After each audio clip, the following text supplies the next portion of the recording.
दोस्तों, ब्रेड को फैक्ट्री में कैसे बनाया जाता है, इसे जानने के लिए आज हम आपको एक बहुत ही खास फैक्ट्री की ओर ले चलते हैं। सबसे पहले ब्रेड बनाने के लिए जरूरत होती है इसके रॉ मटेरियल यानी कि ढेर सारे गेहूं की। इसीलिए अच्छी क्वालिटी के गेहूं को ट्रकों में भरकर फैक्ट्री में लाया जाता है और फिर गेहूं को खास तौर पर एक बड़ी सी मशीन में पीसा जाता है और एक खास टेम्परेचर और खास तरीके से इसे पीसा जाता है ताकि ये ना तो ज्यादा बारीक हो और ना ही बहुत ज्यादा मोटा। मार्केट में ब्राउन ब्रेड, व्हाइट ब्रेड और कई तरह की ब्रेड आती है। व्हाइट ब्रेड को मैदे से बनाया जाता है और ब्राउन ब्रेड को बनाते वक्त गेहूं के आटे से उसके छोकर को छलनी से छानकर अलग किया जाता है ताकि इस ब्रेड में गेहूं का छिलका भी इन्वॉल्व रहे जिसमें फाइबर मौजूद होता है। अब आटे को तैयार कर लेने के बाद फैक्ट्री की दूसरी यूनिट जहां पर इस आटे की मिक्सिंग प्रोसेस की जाती है, यहां पर एक बड़ी सी मशीन में आटे को डाल दिया जाता है और उसके साथ में मिलाया जाता है कुछ मात्रा में ईस्ट और गर्म पानी,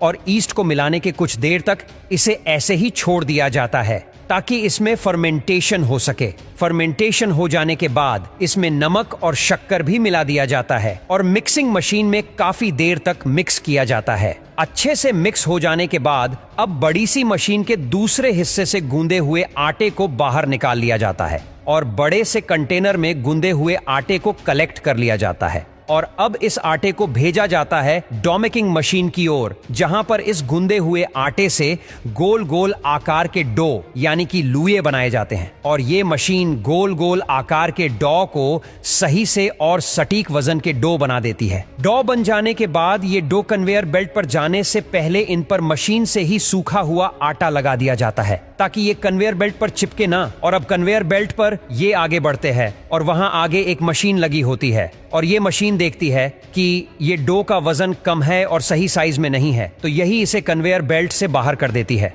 कन्वेयर बेल्ट से थोड़ा आगे बढ़ते हैं तो सामने एक कन्वेयर बेल्ट पर एक लोहे की जाली पर्दे की तरह दिखाई देने वाली मशीन आ जाती है जिसके अंदर से ये डो गुजरते हैं। तो इसमें से गुजरने पर इसका आकार जो है वो बदल जाता है और ये उस आकार में आ जाते हैं जिस आकार में ब्रेड बननी होती है, पर यह सिर्फ एक रफली आकार होता है। सही आकार देने के लिए इस मशीन से बाहर निकलने पर कुछ मोल्डर्स भी रखे होते हैं जिन पर ये डो रख दिए जाते हैं और फिर ये कन्वेयर बेल्ट पर आगे बढ़ते हैं। मोल्ड पर डो रखे जाने से कन्वेयर बेल्ट पर लगी हुई मशीन के दबाव से इसका आकार मोल्ड के आकार के जैसा हो जाता है और फिर इसे भेज दिया जाता है इसकी बेकिंग प्रोसेस के लिए फैक्ट्री के दूसरे हिस्से में, जहां पर एक बहुत ही बड़ी बेकिंग मशीन लगी होती है जिसमें एक साथ कई सारे ब्रेड बेक किए जाते हैं। कन्वेयर बेल्ट पर आते हुए मोल्ड में रखे हुए ये ब्रेड इस मशीन में जाते हैं और इस मशीन के अंदर 50 से 55 डिग्री सेल्सियस का टेम्परेचर होता है जिससे ये अच्छे से 8 मिनट के अंदर ही पक जाते हैं। अब 8 मिनट के बाद जब इन्हें मशीन से बाहर निकाला जाता है तो ये काफी गर्म होते हैं